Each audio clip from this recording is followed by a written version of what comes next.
Hello, Patriots. How are you doing?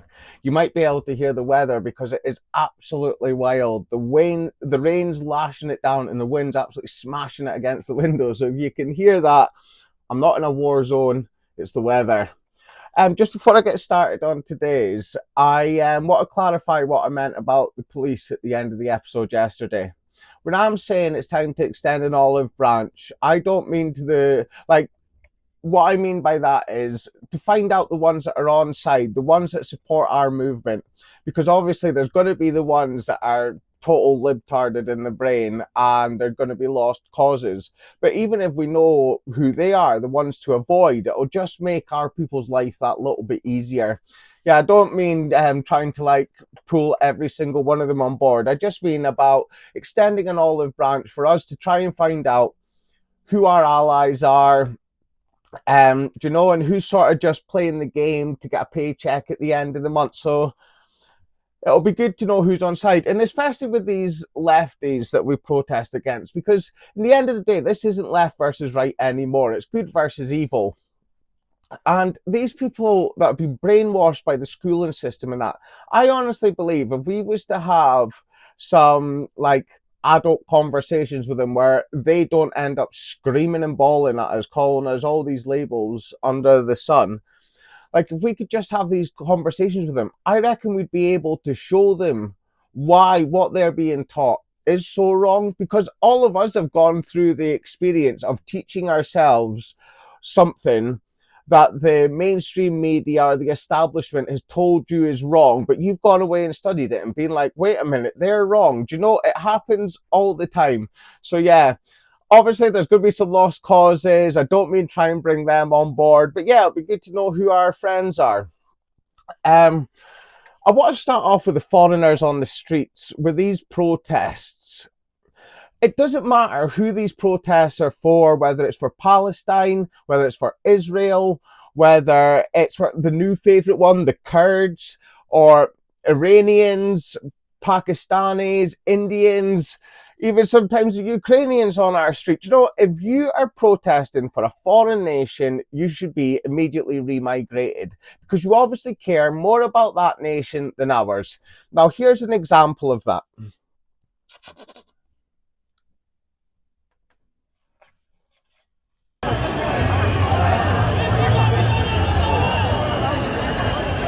Just pause it a second. So this is on our war memorials in London. I actually think this was earlier on this year. It might have been the end of last year. But yeah, absolutely no respect for our ancestors that fought for our right to exist in our ancestral homeland. Let's play it again.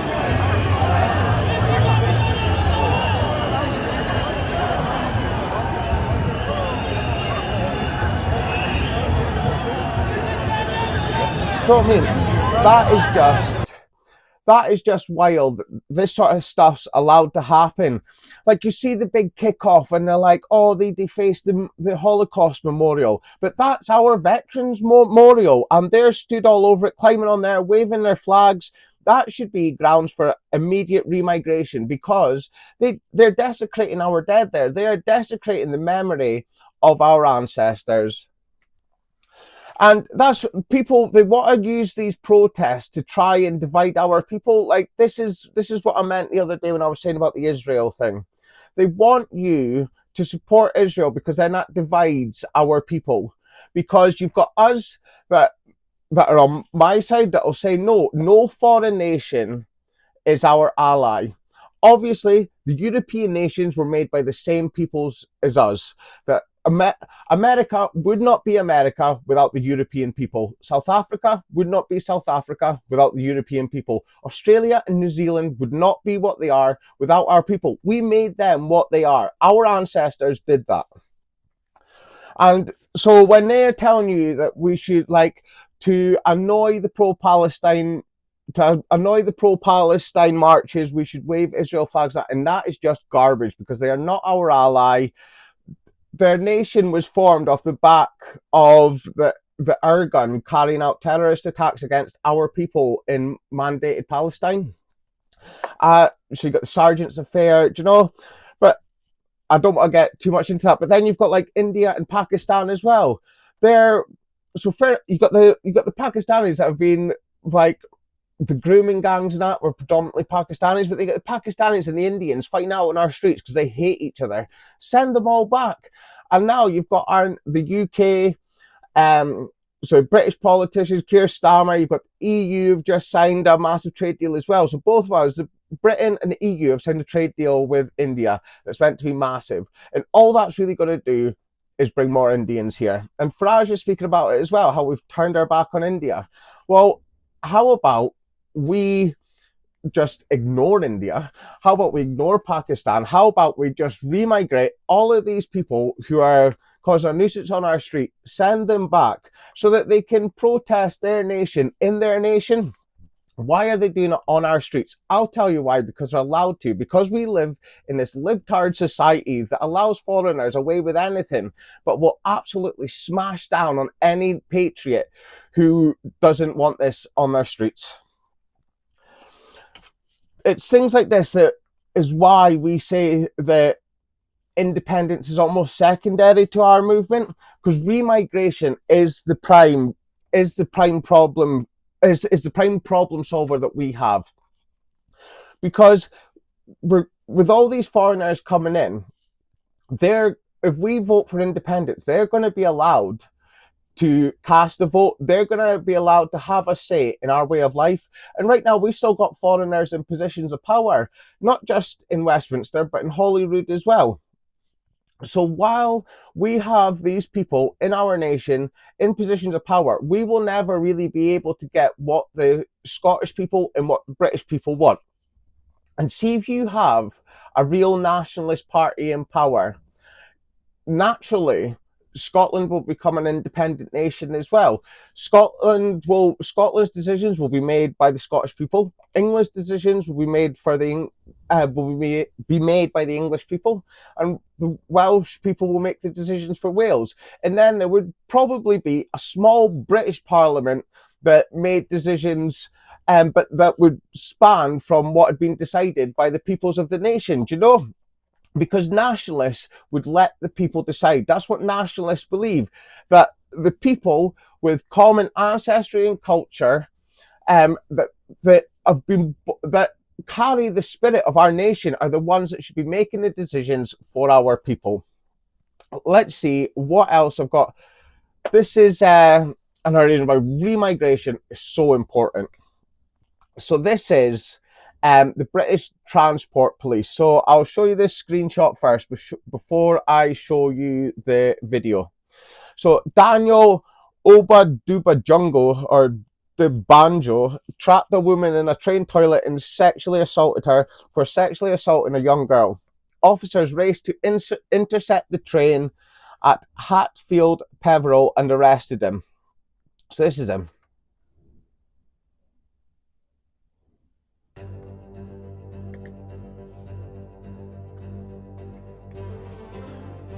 Put your hands at your pockets. I'm arresting you. For sexual assault. Okay? Sexual assault? Sexual assault. You don't have to say anything, but I am offensive. You don't mention it. Anything you do say may be given in evidence. You understand? You don't feel like you did something. You get them back. Okay, mate. No worries. I've got a camera.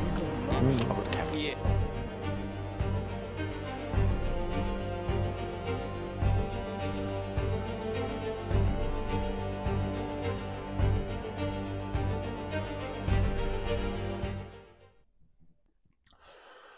So minutes later, he sexually assaulted another teen. 6 years. So this boy will be out after 3 years, probably.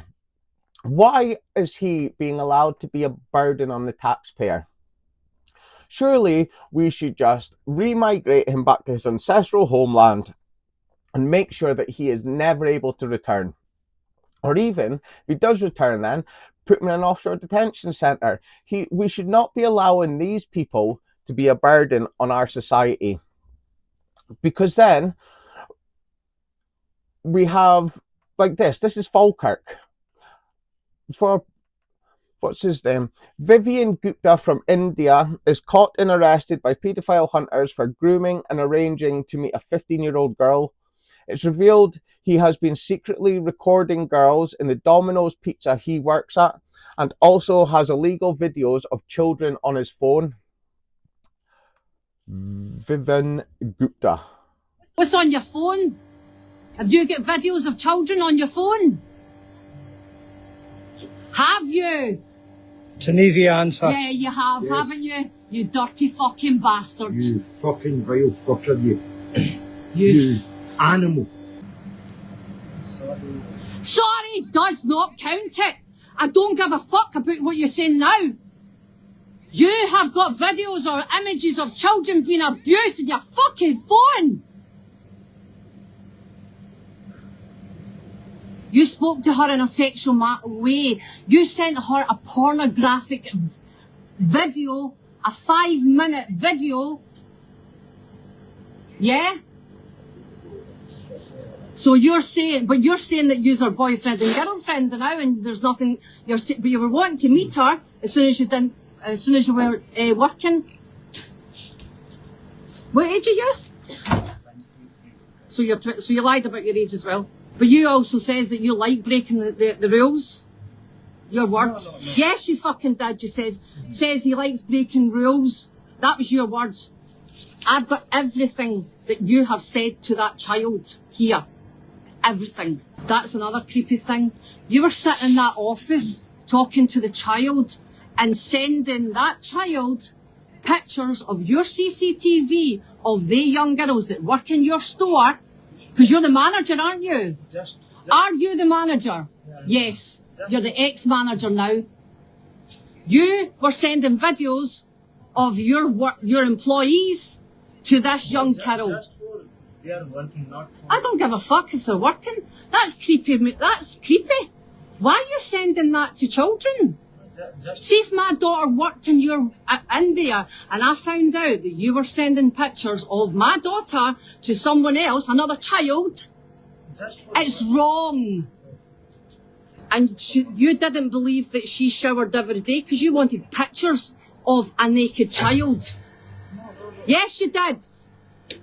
I don't believe you're showering. You were wanting pictures of that young girl.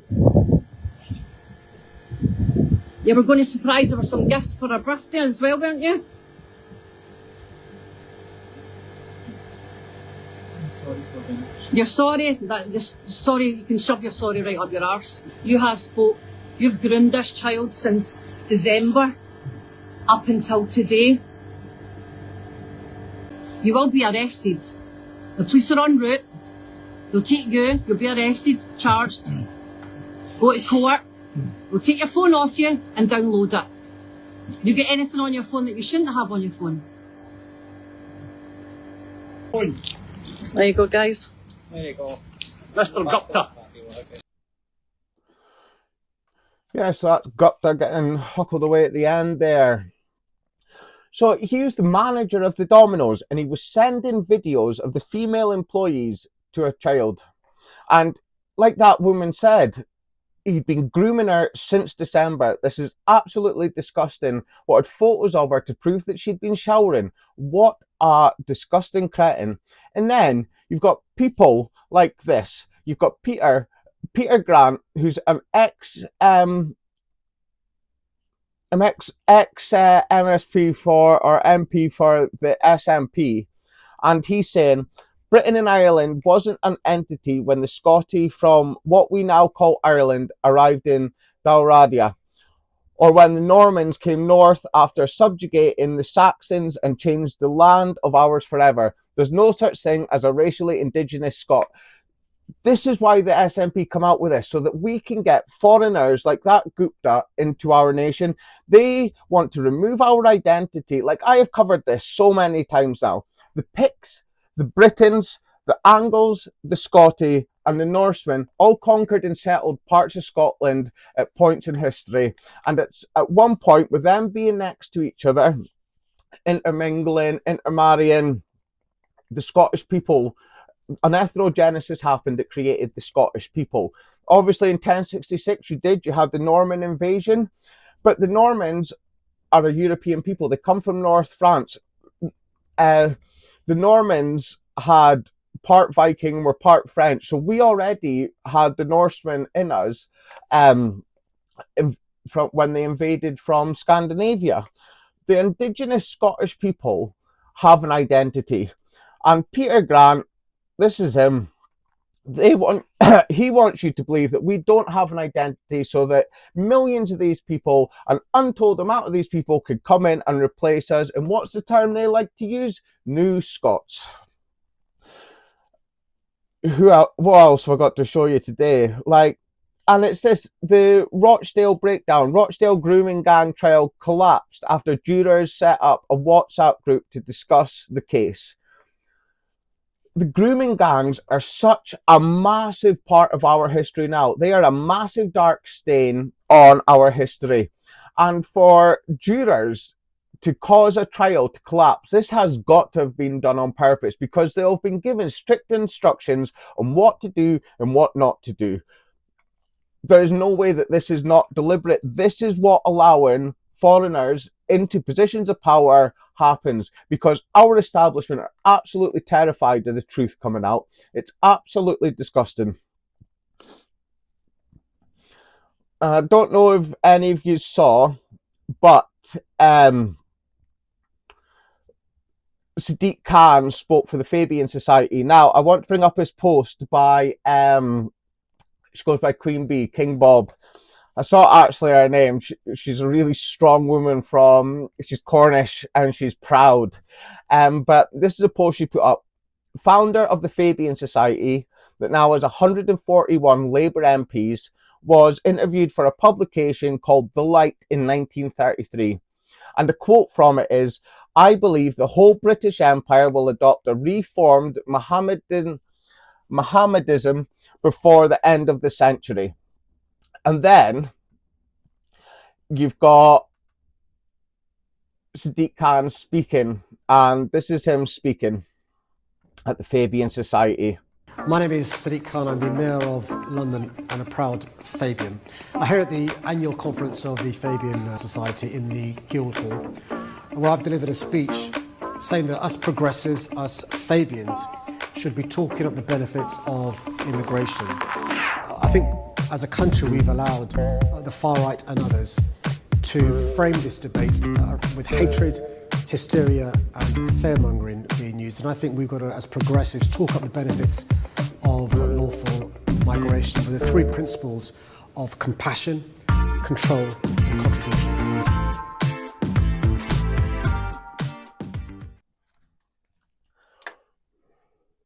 Now, in the future, I'll do a full episode on the Fabian Society, but their emblem is a wolf in sheep's clothing.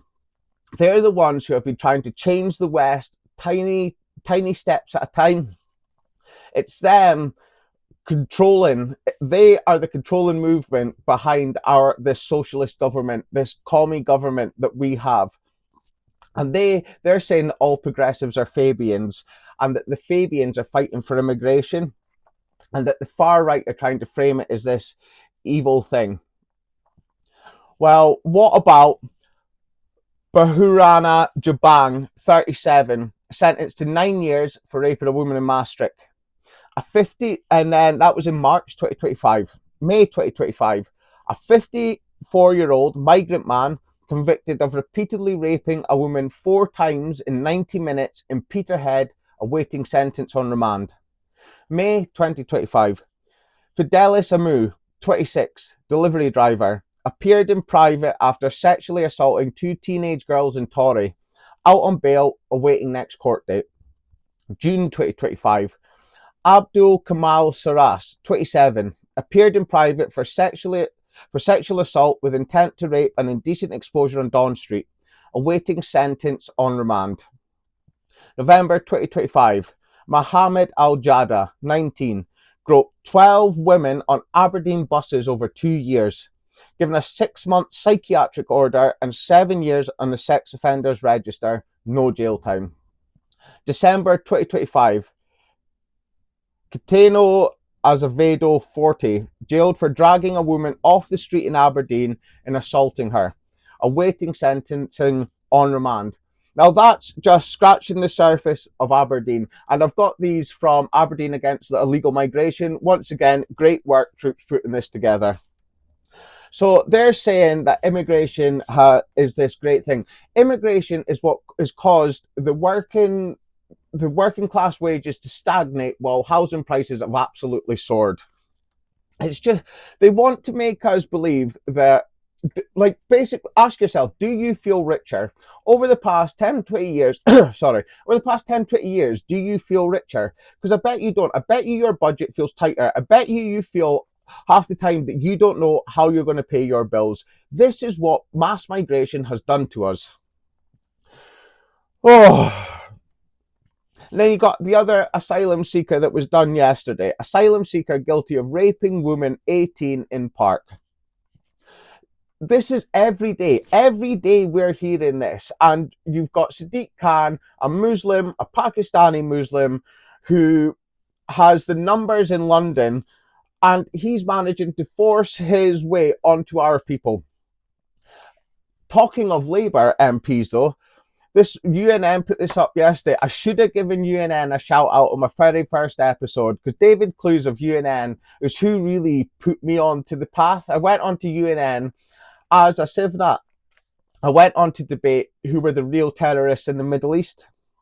And he could have easily ripped me apart on there now. I know that, knowing what I know now, I know. But I think he saw that even though like I kind of looked up to Tommy Robertson at the time in that, because he was the only person I'd really found, especially when I was in the RAF, that was speaking out against what was coming. But now I know that he's just a grift artist. But UNN, David Clues, he made me realise that I was looking so close. I was looking just at what the problems are on our street, and what was getting pushed by the mainstream media. And that basically it made me believe, as it probably has with a lot of you, that if we were to just get rid of all the Muslims from our nation, it would make everything better. But what you don't realise is that's such a small fraction. You start looking into who's actually allowed them to come here, who's pushed for them to come here. Like, you've got the far right of a certain people bombing these Muslims, and then you've got the far left of the same people welcoming them into all these nations. Do you know, it's all a big game. But David Clues made me realise this. Top boy, and they're not on YouTube, UNN, but if you go onto Rumble, you'll find him. He's on Monday to Friday. He's on pretty much every day, around, I think it's 7 to 9 p.m. He's on, or 8 till 10, something like that. I think it is 7 till 9. But he put this post up. Remember Ivor Caplin, the former Labour MP who was arrested trying to meet an underage boy and was sharing dodgy porn on X? Ali Mirage interviewed him on LBC today about Andy Burnham. He is under police investigation. Ivor Caplin is. I don't know if you remember this, but he got stung by pedo hunters last year, I think it was, trying to meet up with young boys. And he was the head of the Jewish Labour movement. So now you've got LBC, who's proper left-wing radio station, interviewing this alleged paedophile. Do you know why? What is going on? Like, but it just shows Labour, anything that's left-wing falls under this evil category. Like I'm saying, we are no longer in left versus right. We are in good versus evil. We are in fighting for our people's right to exist, or just allowing our people to be replaced. And this is the sort of people. But like I was saying, check out UNN. Really good, really good. This week we have protests. You know, I'm going on about all these migrant things. What you can do is come and stand shoulder to shoulder. So on Wednesday, tomorrow at Farmers Hall at 6 p.m, Aberdeen Against Illegal Migration will be protesting there, because Farmers Hall, that's another place where we have asylum seekers getting housed. And then on Sunday, this coming Sunday at 2 p.m, on the 1st of February, we'll be back out in West Hill at the Hampton by Hilton there, which is also housing asylum seekers. West Hill, for anyone that doesn't know, just outside of Aberdeen, literally less than 10 minutes away. It's where a lot of elderly used to retire from Aberdeen who'd been in the oil industry. They retired to West Hill so they could still be close to their families that were in Aberdeen.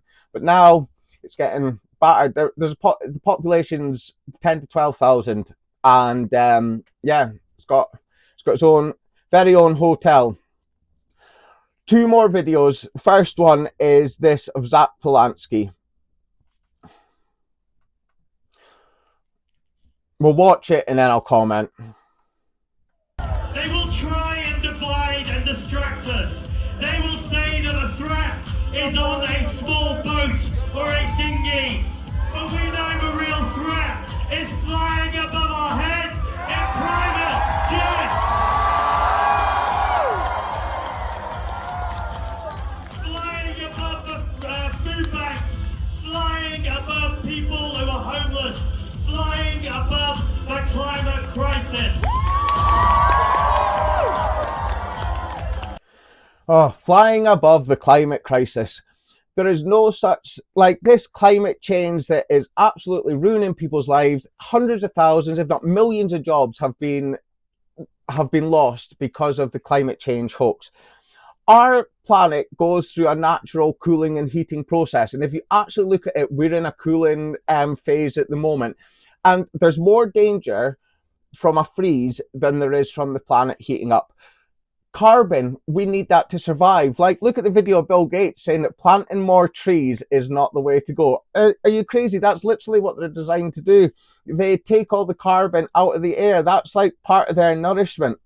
But he's going on about how we say that we think that the dangers are on small boats and dinghies, while it's really the dangers those flying above the homeless and the food banks and that. 1 in 4 veterans are homeless, while these people on boats and dinghies are getting put in hotels, they're getting given food, they're getting given money, driving lessons, gym memberships, phones. Do you know what I mean? They're getting given everything. Well, 1 in 4 of our veterans who made the conscious decision to put their life on the line for our people because they believed that the fight for our people was in a foreign nation. They believe they answered the call and they're living on the streets while you've got people like this dancing in his degenerate bar, pleading with them that these people on boats, they're not raping their way across our nation. They're not coming from backwards cultures. It's all gaslighting. But what I really want to finish off with, and like, yeah, the Greens. So the Greens are the ones but Maggie Chapman's part out. This Aberdeen welcomes refugees, not racism. Maggie Chapman, the one who yesterday showed you what's the trans kids as young as 8 years old. And these are the people that are getting funded by what's the word I'm looking for here? What's the word the unions. These are the ones that are getting funded by the unions. The working class wages that go to fund the unions are going to funding these people. That's why I think it's important for me to finish with this video. This is Tucker Carlson on Piers Morgan talking about white replacement. The point is to humiliate and degrade the indigenous population of the British Isles, the white population. I mean, that's the whole point. And are they really going to do something about it? What would that be exactly? You'd really have to force a lot of people to go back to their countries of origin, millions of people, and you need to do it really soon. And are they actually willing to do that? I don't know. But these are existential questions that we have been browbeat into ignoring for decades. But the question is, like, is Ireland Ireland if it's majority non-Irish? Oh, shut up, they're Irish. No, they're actually not Irish. Same with the UK, same with England, Scotland, Wales. Like, it's all changing so fast. Nothing like this has ever happened in all of history, except when, say, the Mongols swept across the steppe and raped everybody. Like, that was true demographic change on this scale. But even that wasn't as profound as what we're seeing in every white country around the world. I would say the West, but Australia and New Zealand also. So, like, what is that? Now, my brain is not big enough to understand what that is. I have a lot of theories about it, but I don't know if they're true. All I know is what the numbers are. And that's real. And no one feels that he can say it. Everyone's like, oh, well, if that were happening in China or India or Malaysia or Senegal, it doesn't matter. You'd be like, what the hell is that? Like, the population's totally different. Look at graduation. Pick, I don't know, King's College Law School. and look at the graduation picture for the last 30 years. Who's in it? Just like let your eyes tell you the truth for once. Like this is a total change in population. Is it better? Is it worse? Can't have that conversation. Who's pushing this? Does the population want it? Population clearly doesn't want it. There's no polling that's meaningful on the subject. I mean, there's no referendum on it. You don't get to decide. You've got no voice in it other than you get to go to jail if you complain loudly enough about it. What is this? I think it's the biggest and darkest thing that has happened in the last 1,000 years, for sure.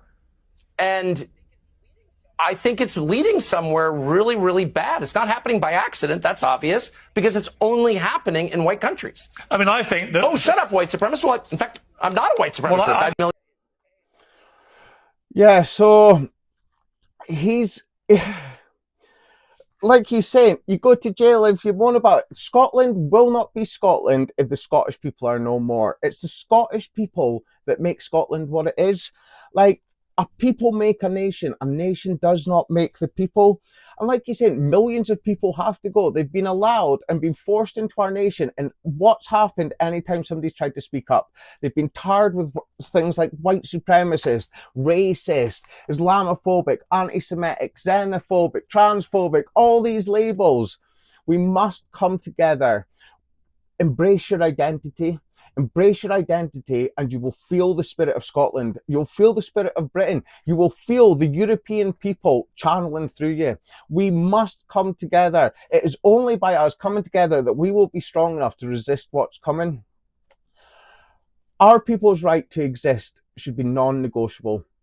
Our identity should be non-negotiable. Do not be afraid of these labels because our people's right to exist, it's insecure at the moment, and we must fight against the tyranny that's people are going to say that it's Westminster. It's not just Westminster. The SNP welcome this. The SNP would happily have an independent Scotland full of foreigners just to spite the English. The English people are facing the exact same danger as we do, the same as the Welsh people facing the exact same danger. The European people in all the European nations, once again, that's America, New Zealand, Australia, South Africa, as well as Europe. Our people are piece by piece being eradicated. And all you have to do is look at what happened when Rhodesia changed to Zimbabwe. It went from an absolute metropolis to a typical sub-Saharan third world hellhole. So let's fight for a better tomorrow, people. We can do this. See, if we come together, we can do this.